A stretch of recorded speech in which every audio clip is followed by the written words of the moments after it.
All right, welcome back to episode 4 of the Relationship Comeback Podcast. This is your host, Carter Anderson, and today we have a special guest for two reasons.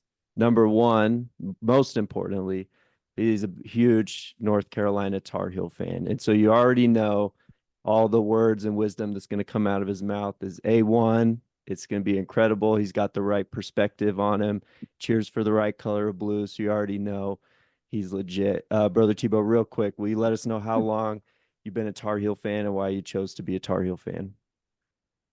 Great question, Carter. And yeah, I was raised in North Carolina, and so when I talk about it, my accent comes back a little bit. But excuse me, being from a military family, I was raised down on the coast, southeast coast of North Carolina, and since 1982, I have been a Tar Heel and love the university. Get out there as often as I can to go to games, and anyway, all sports. American by birth, Carolina by the grace of God. I love that. Was 82, was that Jordan, the year Jordan won the championship? It You're was, you're yeah. the lucky charm. Ever since you've been around, we've just been rolling. Well, I don't know. Yeah, well, that's very kind of you to say. I was a little frustrated that Valvano won the following year, That's, but anyway, you take a look at the records in the big picture. State, NC State, they can't keep up. we So gotta we gotta let them get one. They went to the Final Four. yeah, They gotta get it every once in a while, but we'll let them have that.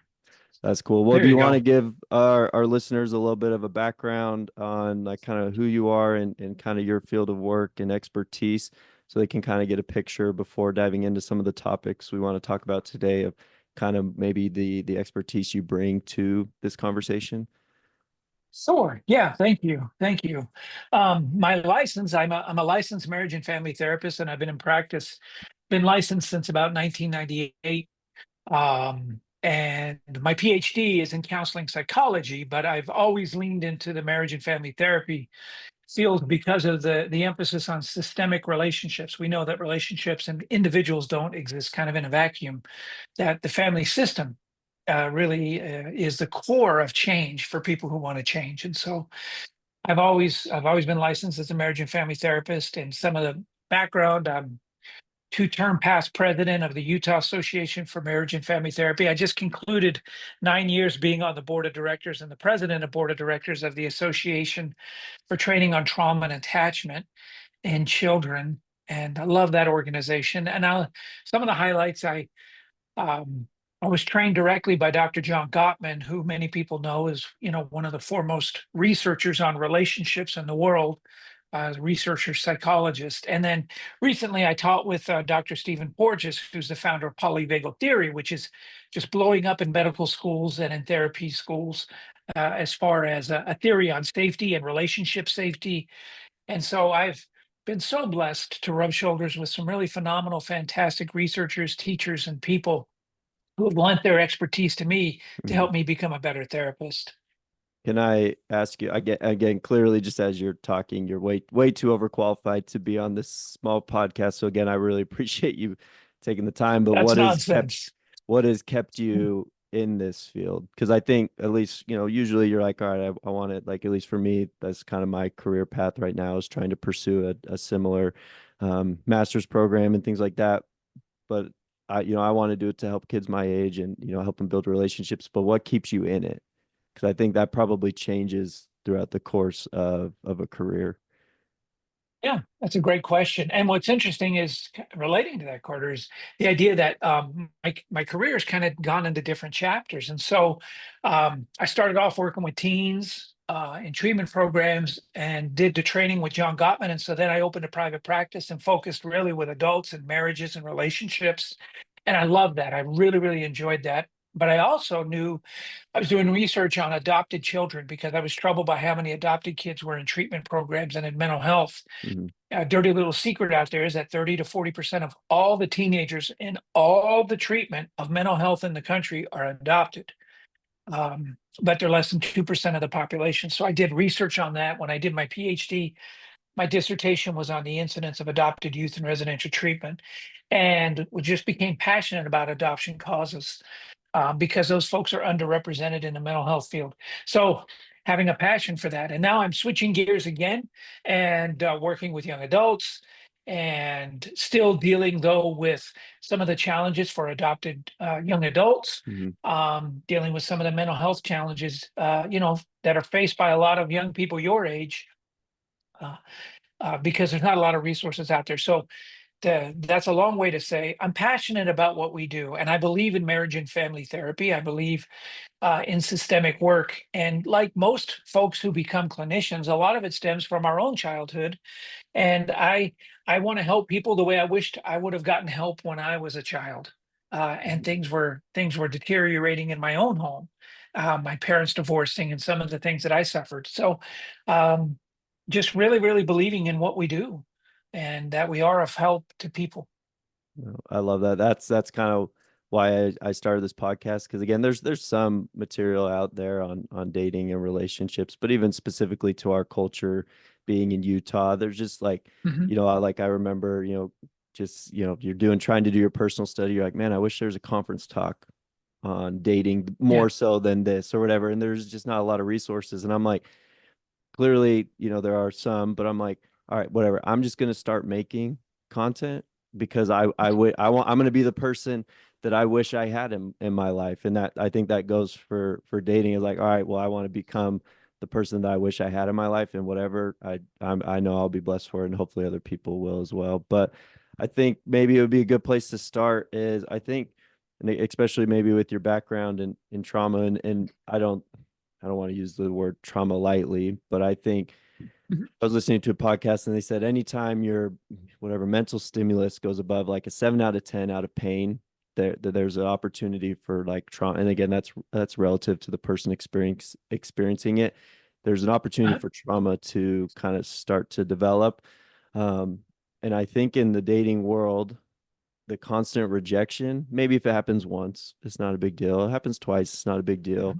When you've been going on first dates and you've been being ghosted, or relationships aren't working out and you're just really struggling to build connections yourself, I think it starts mhm. to build up over time. And then one incident becomes that eight or nine stress, like, what is wrong with me? Like, why can't I figure this out? And so I think maybe our first topic might be a good place to start is maybe what's a healthy way to deal with that constant rejection? Maybe what's a good way to view yourself while doing that? So I don't know if you have any initial thoughts, and then we can kind of talk about that for a little bit. But how do you deal with in a healthy way the constant rejection that does come from dating, especially when it's just like you're not seeing much success at all? Sure. Great question. Great question. And one of the challenges is people, we're living such a society now, and you know this, Carter, where everything is posted to social media and everybody's putting forth their best images and living this life, and you wonder, why can't I have a life like that? And I think first of all, it's important to stay in reality that most people have a ton of rejection when they're trying to find, a significant other. Hmm. Most of us go through life having faced those kind of situations. And so first, acknowledge, validate your feelings, acknowledge the fact that, yeah, this is real. I am hurting, I'm grieving. Especially if you've had strong feelings for someone, give yourself permission to feel what you need to feel there. Something else I would say is separate your own worth from the outcome. Rejection in and of itself does not get to define who I am, nor does it define who you are. Just because someone may not be the right match doesn't mean that there's anything wrong with you. Hmm. Okay. It means that they're not the right match. And, you know, uh, one way to look at this, Carter, is what is the purpose of dating? For me is to try and find someone to spend my life with that we're compatible and we'll work hard together. So I think that to me that's kind of the end goal, is to find that spouse to be able to spend your Yeah, life with and create a family. sure. Because you want that outcome. And so if you find that you're going through relationships and breaking up and it's not working out, in some way, dating is actually working. The process is working because what you're doing is eliminating people who will not be compatible with that outcome. All Hmm. right. And so a lot of folks will say that to me. It's like, I feel like I'm just, it's never right. And dating doesn't work for me. And I say, well, actually, it is working for you. You're eliminating all these people who aren't going to be a good match for you. So the dating process in and of itself is working. Compatibility is complex. I don't believe in soulmates. You know, but compatibility does require, there's a lot of variables there, some of which are outside your control. And you have to let go of what you don't control. And in that process, practicing self-compassion, focusing on what you can control, um, and reframing some of that rejection, which is, okay, are there things that I can work on? Is there feedback for me? Are there common themes in what's going on? Do I use language that people are offended by? Is there certain things that I portray or come across as that I need to take a look at and maybe work at myself? Are there things that I can do better at? And then part of it too is viewing dating as an opportunity for growth and learning rather than a measure of your worth. Mhm. Okay, it's an opportunity to learn from the people that you're associating with, even if you don't end up with them in the long run. It doesn't have to be, a determination for you of your own self-worth and your own value. And then finally, I'd say take care of yourself. Be patient, stick with it.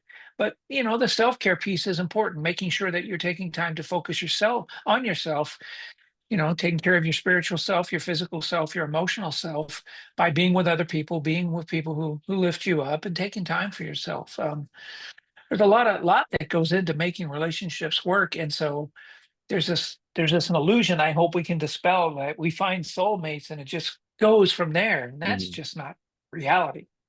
Yeah, I think a hard part for dating is that like again, like you're saying, we see what everybody wants us to see on social media, and so again, Yeah. you're like, oh, I don't see the reality of how hard a marriage is. Because to me, I'm like, it seems great.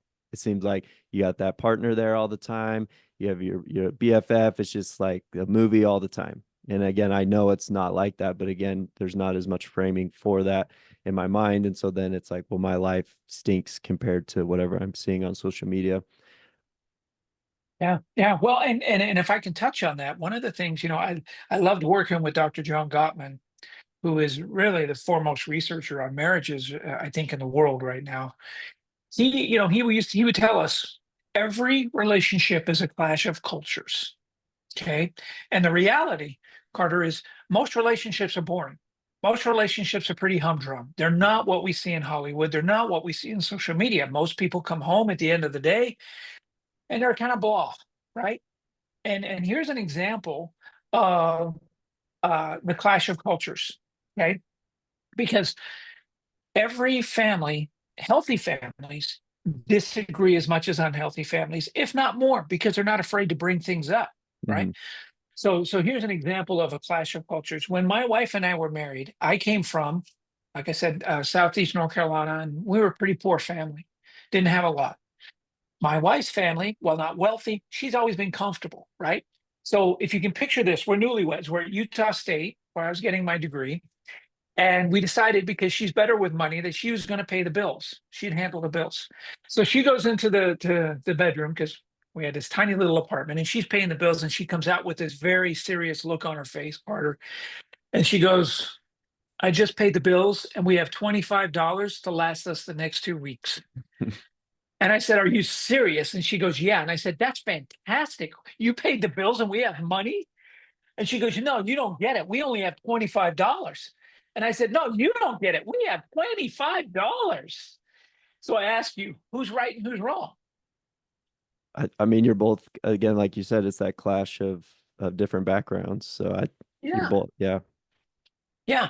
And so, these relationship ups and downs are going to happen for everybody because you're introducing, and I don't care if you grew up next door to one another, Hmm. you're going to see things differently and giving each other permission to see things differently because of your backgrounds, because of the influences you've had in your life, or what makes a successful relationship, not the avoidance of conflict or challenges.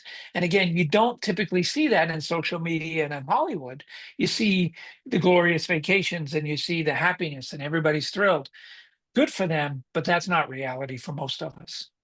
Well, I like how you're even saying like to not even in a good relationship, like most or a good family, they're not avoiding conflict or disagreements. They're just, being able to be more open about it. I could see that in a Mhm. dating sense of, all right, I'm not necessarily trying to avoid rejection, but just how can I deal with it better? And because like you Mhm. said, if you're being rejected, if it's not working out, you're just, finding different ways to not make the light bulb and eventually it will turn on. I would be curious. You said one of the things you need to do is to detach your worth from that acceptance Mhm. versus rejection. I think for me that's super hard because again, like my mental health background comes in OCD and perfectionism, and so for me, I'm just constantly like beating up on myself and figuring out any little way that I can improve. And again, I'm not perfect in any way, but I really do try and take care of myself. I try and be very aware.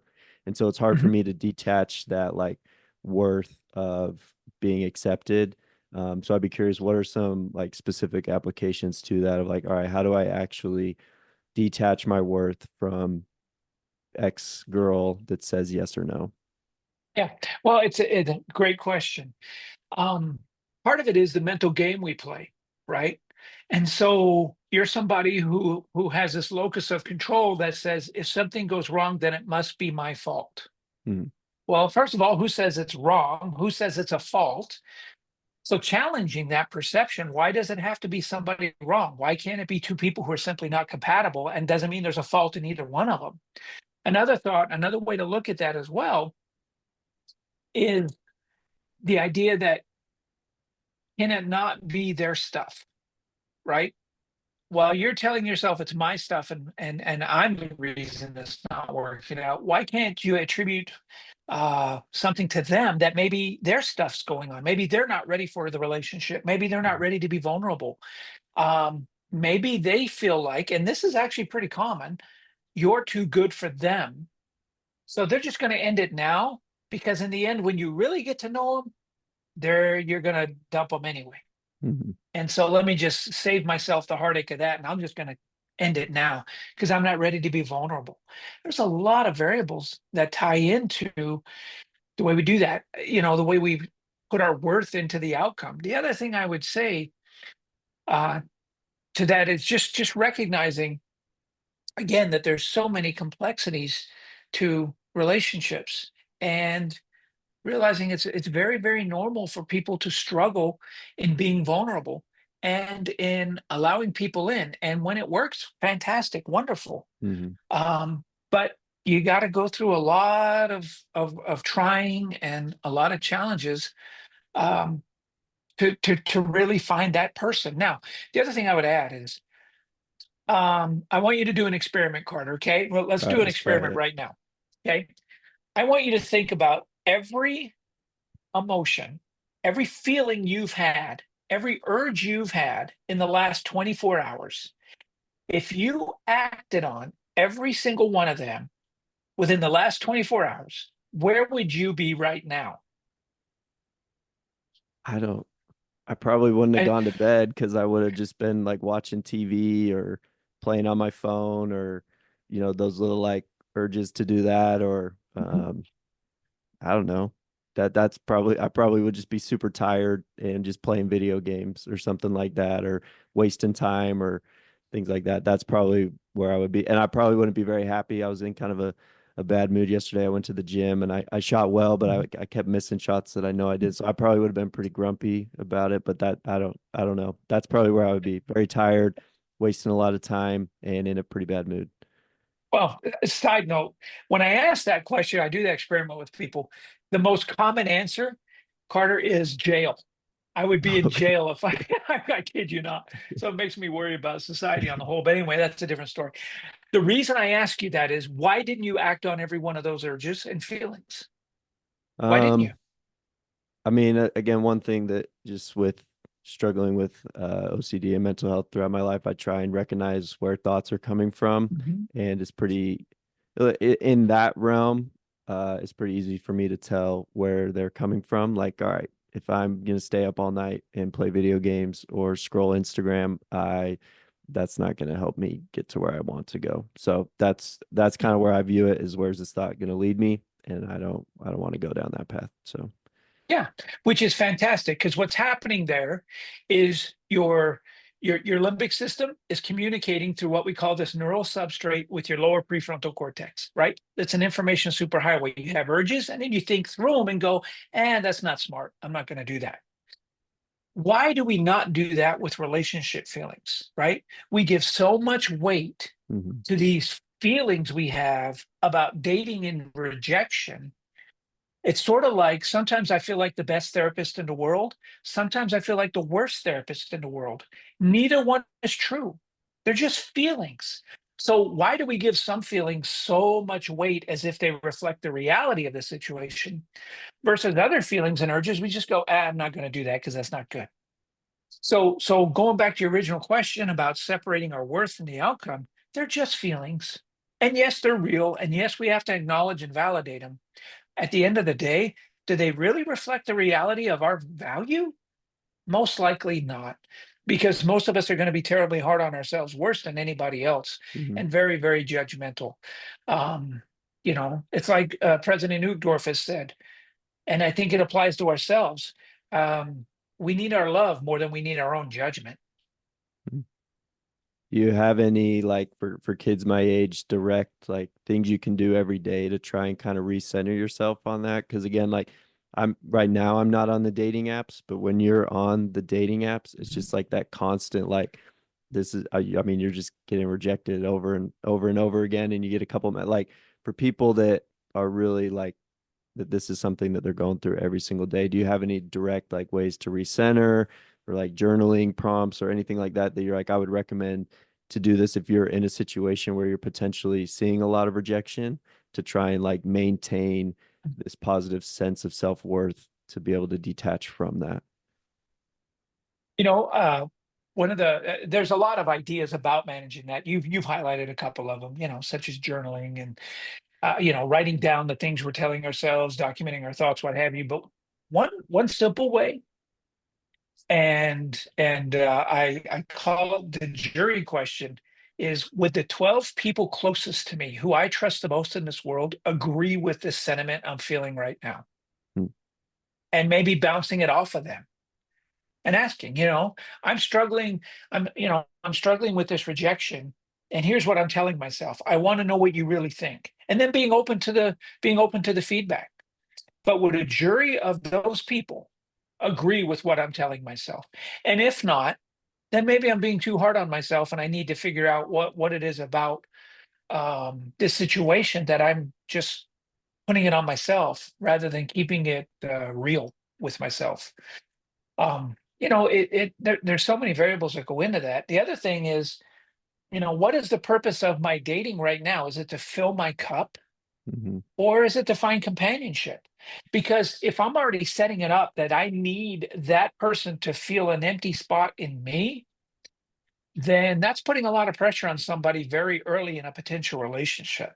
And that can happen at a neurobiological level. We used to say unconscious, Carter, but now we don't say that anymore because it sounds too Freudian. So it's not an unconscious level, it's a neurobiological level where people feel that pressure and they feel like, okay, wait a minute, this feels too intense too soon for me. And so maybe one of the things I can do if I'm constantly being rejected is take a look at what am I looking to fill here? What's my purpose? And someone once said, it's beautiful when two halves come together and make a whole, Mhm. but it's success when two wholes come together and form a relationship. And so if I'm trying to use somebody to fill a need in me, it could be that I'm really reaching too much in an unhealthy way for that relationship and scaring someone off.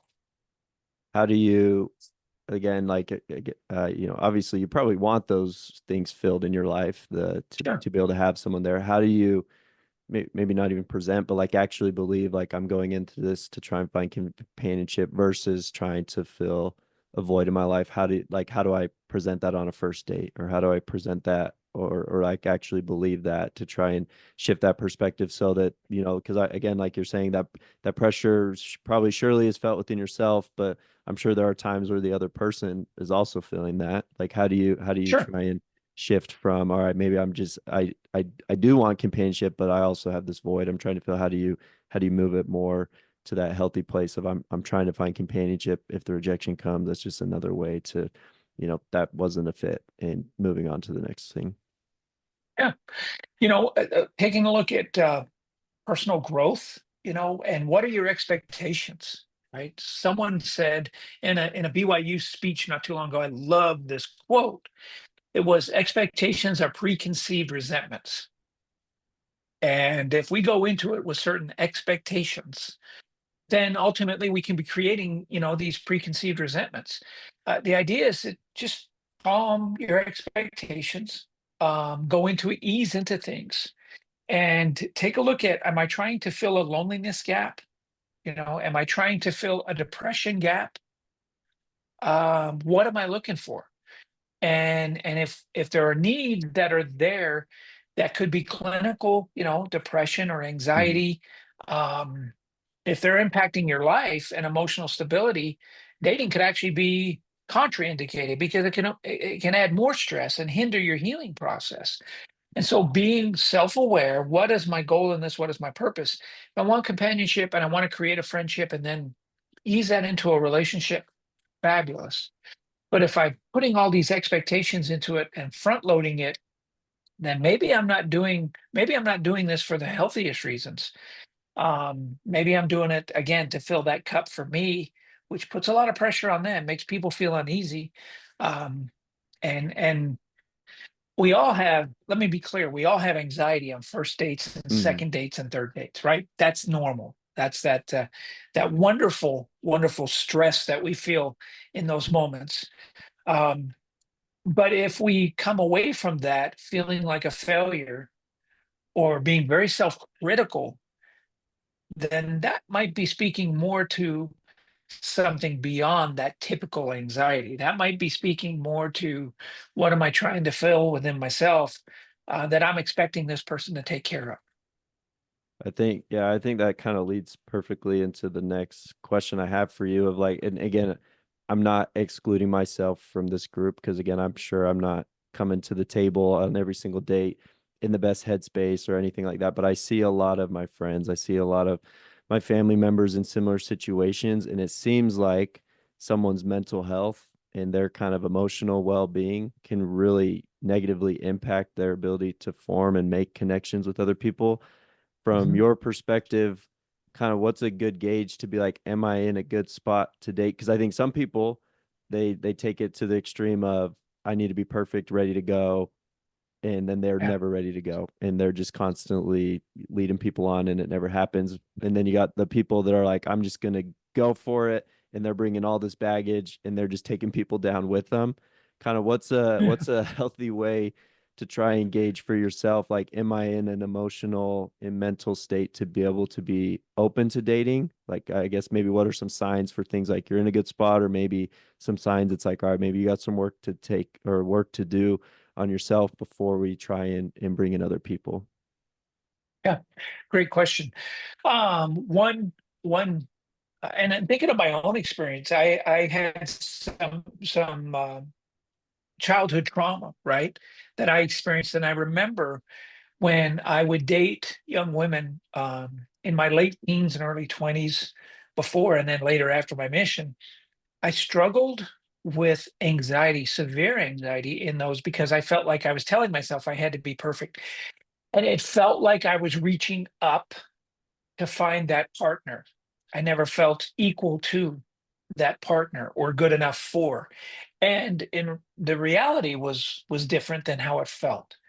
And so really doing an internal test, what's your process like? And where a lot of that stems from is our own attachment. Okay. None of us have perfect childhoods. None of us have to have perfect childhoods to be able to have adult relationships that are secure and very meaningful. Hmm. But we have to be able to make sense of anything traumatic that may have happened during our childhood, especially with caregivers or other, parents or other significant others in your family, because that's where we learn how to trust and be vulnerable in relationships. Okay. And the more I study the neuroscience behind relationships, and the more I study the dynamics in relationships, the more I understand our attachment, our willingness to be vulnerable, to be open, and to be able to take the ebbs and flows of relationships is impacted significantly by the attachment style we developed with our parents. And so again, I really want to emphasize this. None of us have perfect childhoods. Mm. I had a very abusive childhood, but I can earn secure attachment with my wife and other people because of making sense of what happened to me as a child. And so if we're in relationships and we're really struggling and not sure whether we're in a space to do that, take a look at how you see your childhood. Take a look at how you see those relationships and maybe do a little work on those relationships if needed. Many of us won't need to do that work. Many of us come through that. We're very resilient people, but those things can create issues if we haven't made sense of any kind of trauma or abuse that's happened to us. How did your family communicate about emotions and feelings? What did you learn from your parents about relationships? Whether it was verbalized or not, you were taught, right? And if emotions weren't discussed, things weren't verbalized and thrown out there, it can be really, really difficult to express your feelings or needs effectively.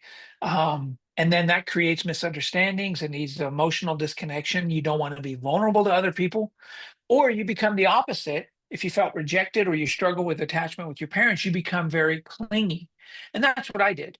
Mm, I noticed that in myself. I became very clingy. I didn't want to not be with that person, or we become possessive. We become extremely jealous of somebody spending time with someone else, even if it's non-romantic relationships, and we start to, try to control those situations. Those are all signs that we might not be in a space to be dating right now, that we've got our own work to do. Our emotional availability, if emotionally we're withdrawn from people, um, that could be a sign of depression or anxiety, because it's hard to engage in emotional intimacy and be fully present when we're dealing with those things. Um, Fear of rejection.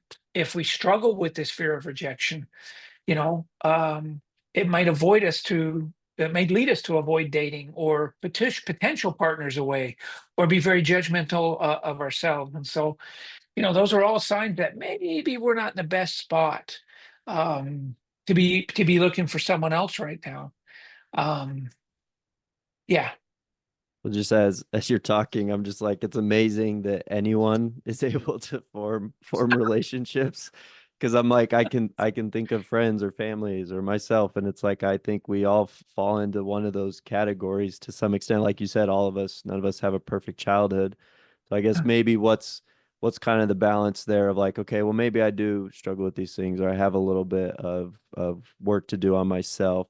How do you balance that with also trying to put yourself out there and not do damage to other people? Like how can you kind of gauge when you're ready to take your baggage with you, or your issues, and try and go out there and form relationships with other people? Because again, I don't think there's a moment where you'll be looking in the mirror and you're like, right, I go through all my trauma or all my issues, I've checked off all those boxes, now I'm ready to go. That's never going to happen. So how do you kind of know when you are ready, or you're in a healthier spot to be like, okay, maybe I can try now?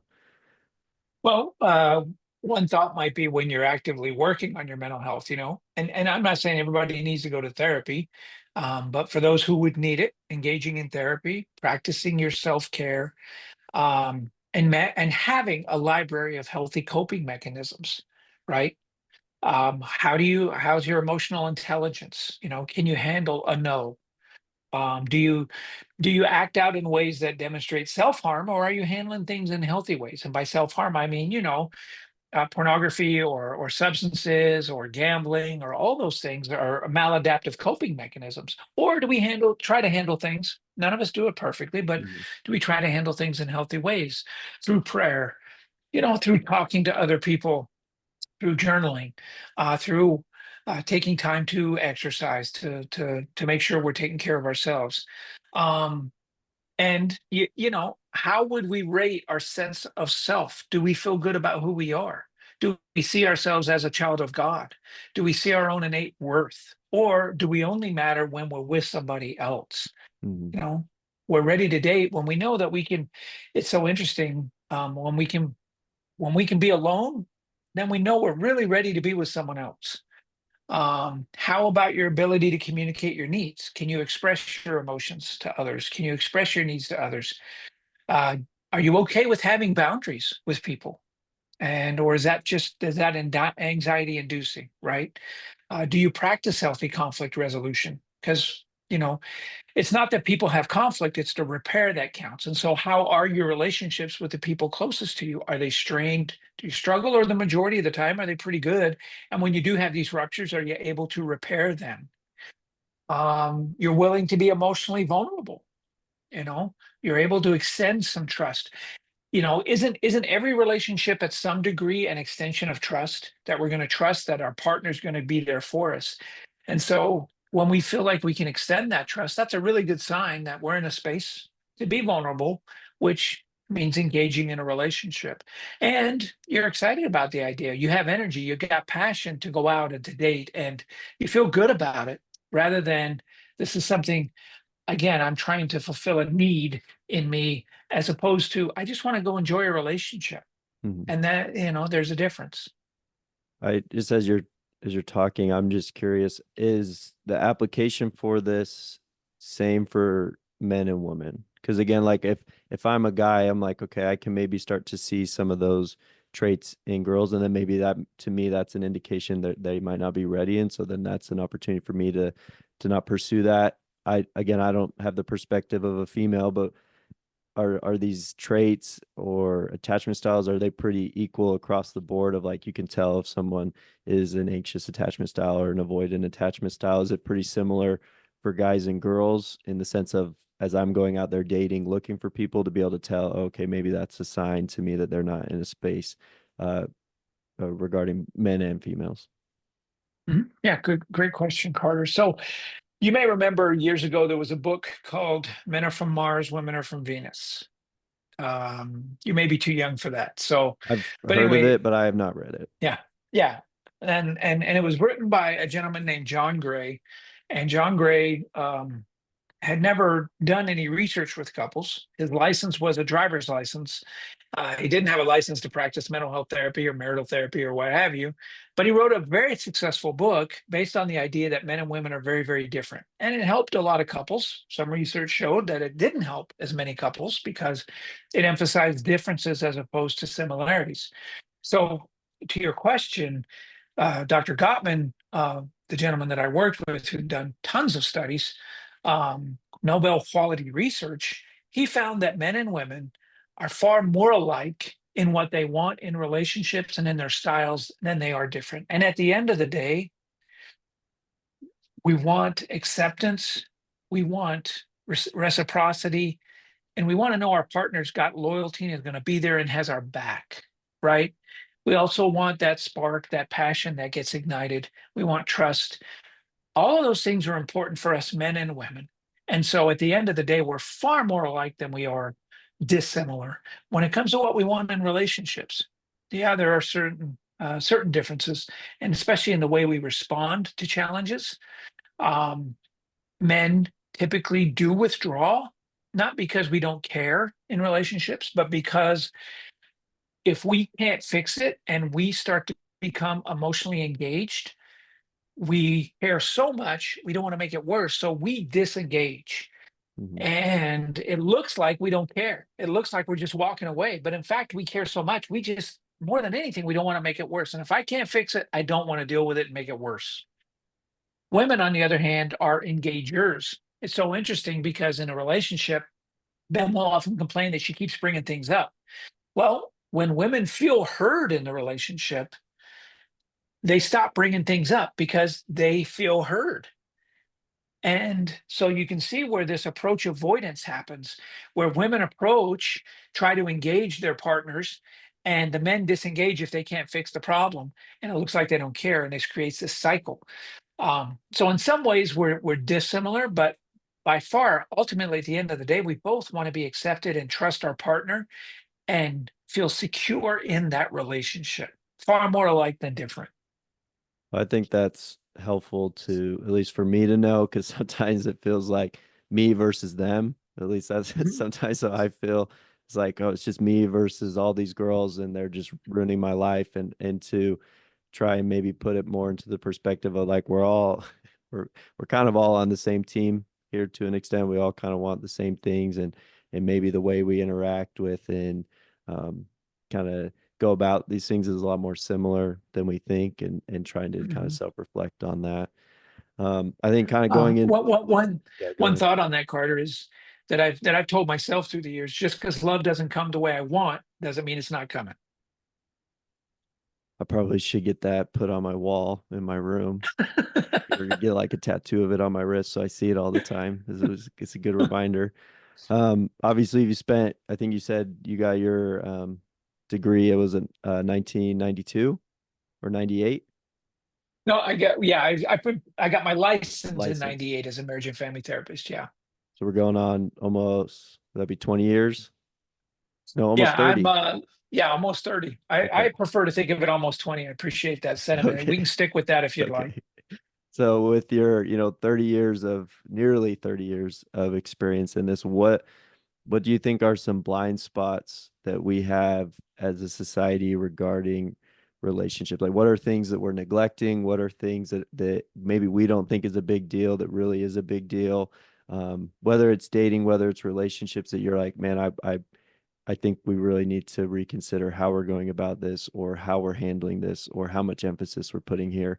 Again, I'm sure there's lots of different things, but just as you had a chance to think about that, what comes to mind? Because again, one of my purposes of this, I so badly want to do my part to try and change this culture to get to a healthier spot. And so someone with such experience and such a great perspective, to me, I really value whatever insights you have. And I again, I think it's a great start to be like, all right, how can we get into a more healthier spot where more meaningful connections can start to happen? Sure. I think a couple blind spots right now. One is we mentioned this, the idea of Hollywood and social media, right?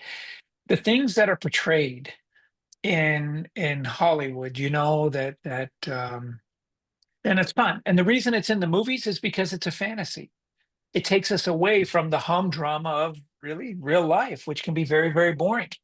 You know, the physical intimacy depicted in most Hollywood movies is nothing like real life. Okay. The way social media portrays people at their happiest, things like that. And there are incredible moments of joy. There are incredible moments of intimacy. There are wonderful times, but if we compare ourselves to this standard that's unrealistic, we're always going to be disappointed. So that's one blind spot. Another one that I think is getting far more attention, and your generation's having to deal with it a lot more than mine ever did, and that has to do with our technology. Um, a friend and colleague of mine is Dr. Don Grant. Don is the chair of the American Psychological Association's Media and Technology Division, and he is doing some groundbreaking research on the impact of iPhones and technology on relationships. As a matter of fact, he's actually proposing in the next Diagnostic and Statistical Manual of Mental Disorders, which is kind of like quote unquote the Bible we all use in mental health, Mhm. right? For the next one, he's going to propose a new attachment disorder called present but absent attachment. And that is people who are present, physically present, but emotionally and cognitively absent because they're sitting beside somebody, including their own children, and they're on their device. All right. And how many times do you go anywhere? And I just challenge anybody to go to an airport, or go to a restaurant, or go to a public place and take a look at how many people today are sitting beside one another and on their phones, Mhm. on their devices. And here's the problem with that. People often ask, why are we having such high suicide rates and higher anxiety rates and people aren't connecting? And I believe, based on what I know about neuroscience and what I'm seeing from the data, is that there's a direct correlation between iPhone front facing cameras and anxiety levels. When they introduce the front facing camera, those kind of things. So um, what we're seeing are people who don't connect at a neurobiological level. So I'm going to geek out on you for just a minute, if you'll allow. Perfect. When we connect with one another, okay, in milliseconds,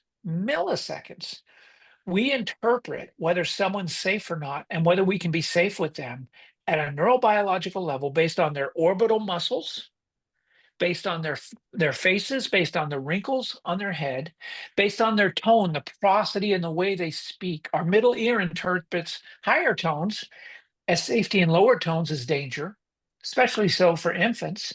Mhm. Okay. We interpret body language at a neurobiological level so fast, and we get safety from that, right? We get safety, and we feel safe in someone's presence. And you've heard of mirror neurons, and we feel attachment and secure with certain relationships because of the way those people respond to us at a neurobiological level. That's not happening in texting. You can't get that from texting. It's Mhm. not happening in FaceTime, at least to the degree that it does in person. So interpersonal connectivity is about looking someone in the eye, having your middle ear process what they're saying, reading orbital muscles, watching facial and bodily gestures, and understanding these cues that happen so fast we haven't the ability to process them at a conscious level. And so when we're not having that, when we're on our phones and we're doing these other things, we're not getting calmed down by other people. This stems from the work of Dr. Stephen Porges and his polyvagal theory. He gave a keynote. It was probably 10 years ago, where he said and he's a professor emeritus at a number of medical schools. And Steve said, what I'm teaching you now is not typically taught, it's really cutting edge. It's not typically taught in medical schools, but it will be in 10 years. What's interesting, my son was finishing his doctorate at Duke University, and they were talking polyvagal theory. I mean, it's already out there, and it's just going like crazy because it's backed by science. And polyvagal theory speaks to how you and I, when we're in this relationship together, are conveying safety to one another. How we can relax our nervous system around one another and feel comfortable with one another. If we're not getting that because of devices, then our nervous system is always going to be amped up just more and more and more. And so that's why relationships are so important, why connectivity is so important. Mhm. I think devices are the biggest blind spot to relationships between parent and child and partners in a relationship than anything else right now. So as a young adult who's living in a world where you got group chats, texting, Snapchat, Mhm. dating apps, how do I set the example of it's kind of like the scripture term of like, living in the world but not of it. How do I Mhm. live in this technology world but avoid some of the downfalls of it? Like what can I do? Because again, like what you're saying, like I cannot stand texting because so much gets misinterpreted, and I try and call Yeah. people, I try and FaceTime, but there's just nothing that can replicate face to face, being in person, Mhm. communication with people. But we live in a world, especially once you're done with college, like as a young adult, from 25 to, on, you're not really surrounded by a bunch of young adults frequently to be able to meet people. So you're kind of reliant on this technology. So from your perspective, what would you say, someone in this situation can do to balance that of like, all right, I don't want this to negatively impact my ability to build and have meaningful relationships, but also obviously we all have to have phones. We all have to, have I don't know, maybe that's your advice. Just get rid of phones and then we're all good. But Well, it's not going to happen, right? So yeah, we have to live in reality. Planet Norm, maybe there's not any phones, but we're not on Planet Norm. So right. it's got to be balance, right? It's got to be balance. The you know, I would encourage people. I would encourage your listeners to do a YouTube video search for Dr. Don Grant and technology, and pull up some of his lectures on this. It's fascinating. And so, yeah, they're a necessary evil at times, and they're also a blessing at times because they allow you to get on dating apps. But if you're on these things the whole day, or when you're around other people, you're around family members, be very intentional about turning off the phones or putting the phones on do not disturb and setting them down. Make time for meals where you're not on your phones. My brother had a great rule in his family: no phones at the table ever. Period. Mhm. We just don't have phones at the table. Some families have designated timeouts where from 7 p.m. to 9 p.m. there's no phones. You're not allowed to be on your phone during this time. And so the idea of being very, very intentional about times that you're not on your device, most especially, of course, when you're with other people who are important to you, um, making time to look people in the eye and communicating directly. It's interesting. For over 80% of people who have iPhones, the last thing they do before they go to sleep is look at their phone. And the first thing they do in the morning when they get up is look at their phone, right? And there's an addiction component to that Dr. Grant Mhm. has studied. And so finding the balance, they're going to be there, Carter, but we've got to learn to live with them. And it reminds me in the book in First Nephi when Lehi was talking about his dream. And there's a verse there that my mission president taught me, and he said, and Lehi was being described as, and his mind was so caught up in these wonderful things that he beheld not the filthiness of the river. So where is our mind? What are we focused on? Because those things are going to be out there. We don't have to focus on those if we occupy ourselves with the things that are important, such as our familiar relationships and our friendships. Put down the phones, set them down, put them on do not disturb, and really connect with people and watch your anxiety drop. Although, let me be very transparent. There's a separate anxiety that comes from what am I missing because I don't have my phone in my hand? Yeah, Am I missing texts? Am I missing likes? Am I missing posts? Right. And if we have that to a significant degree, there's feedback in and of itself that we might be addicted to this thing as opposed to using it as a tool in our life. I definitely feel that during a transfer portal season for UNC. I'm like just waiting to see who commits. It's just like what I got to be on my phone so I know who's joining the team. But I I think can I neither have confirm or deny the same sentiment. All right. exactly. I just finished reading an article. Anyway, Yeah. yeah, I Yo, agree. I think one final just question for you based on that. For me, one of the most difficult parts of dating is the early dating communication. Uh-huh. And especially because that is so reliant on texting, it's so reliant on maybe, I mean, this is asking a lot for people nowadays, maybe even a phone call. How do Mhm. how do we how do we do that in a healthy way where, all right, if I meet someone, I get their phone number, or I meet Mhm. somebody through Instagram, or I get a referral or a dating app. How do I don't just what's your advice on communication when sometimes it is heavily reliant on technology? What would be your advice on that in early dating to try and do it in a healthy way that can lead to a potentially meaningful connection once you're in person, once you're kind of there? What can you do to give yourself the best chance to be successful when communicating that way early on in dating? I would say make the transactional parts of it, the logistical parts of it, sure, text about that stuff. What time do you want to meet, this and that, Mhm. what have you. Um, and yeah, you're gonna probably divulge things about one another. That fun time when you're exploring the relationship and you're getting to know each other.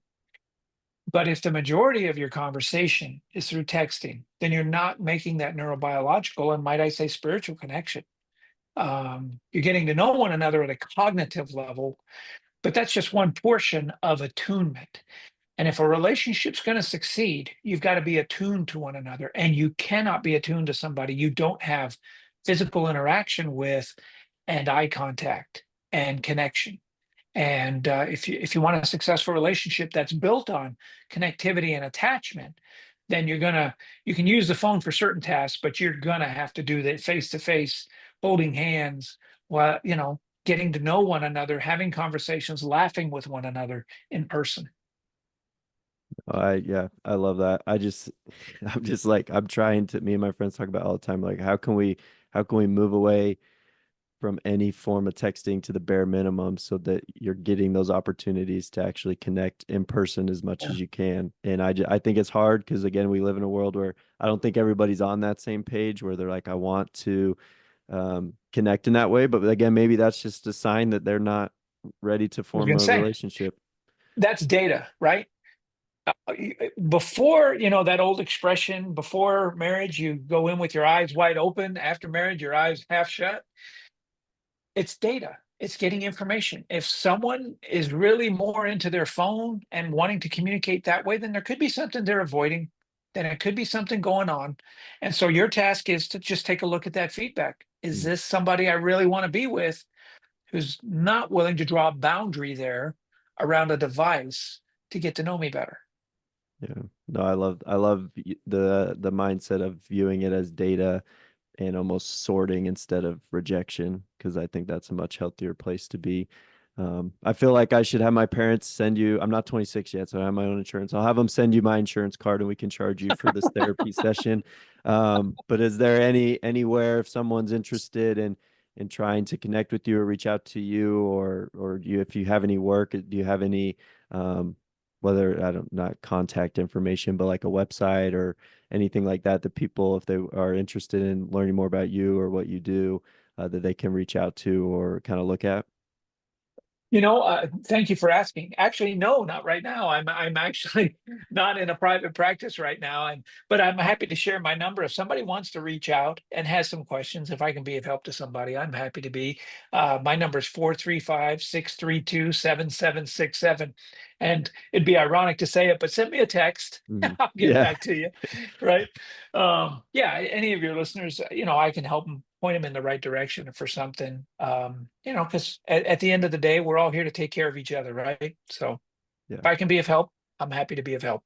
I love that. Well, I appreciate you giving us an hour of your time, and I know for me, just these, again, I don't think I'm gonna find one solution when it comes to dating. I don't think I'm gonna find, this magical answer where the light bulb comes. I think I'm realizing that just as I have these conversations, as I build these connections, that's the answer to starting to heal myself and my own dating journey, is just trying to have more open in honest and vulnerable conversations. And so I appreciate you allowing me the opportunity to do that with you. And I know, at least for me, lots of helpful insights. And I know for, again, like we said before, our millions of listeners, they also will gain some valuable insights. So thank you so much. Well, I'm happy to do it, and I appreciate my relationship with your family. You guys are wonderful people, and very, very grateful to have had this opportunity. Thank you. Of course. Well, it's easy to do that when we're on the same page with the most important things of God and basketball. So, Can I get an amen? Can I get an amen. amen? All right. Thank y'all for listening to this episode. Follow us anywhere on social media or anywhere you get your podcasts, YouTube, Spotify, Apple Podcasts will be on there. Until next time, we're learning to become the one so that we can attract the one. We'll see y'all next time.